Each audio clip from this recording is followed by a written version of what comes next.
An earthquake with a preliminary magnitude of 6.0 rattled Puerto Rico on Saturday morning, the U.S. Geological Survey reports. The quake was about 8 miles south of Indios, Puerto Rico, in the Caribbean Sea, the USGS said, at a depth of 6.2 miles.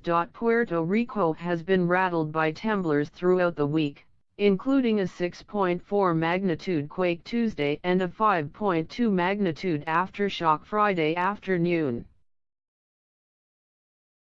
The U.S. territory was expecting power to return to its 3 million residents by Saturday, and authorities had tweeted that it was 95% restored a couple of hours before Saturday's quake. On Friday, a CNN crew said its truck moved during the aftershock, one of the strongest since Tuesday's 6.4 magnitude quake.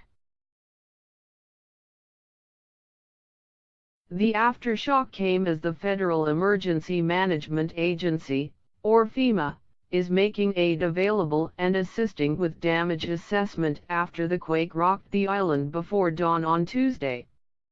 It was one of about 500 earthquakes of magnitude 2 or greater that have rattled the area since December 28, according to the U.S. Geological Survey. The earthquake left one man dead, caused dozens of homes and other structures to crumble, and left about 2/3 of residents in the dark.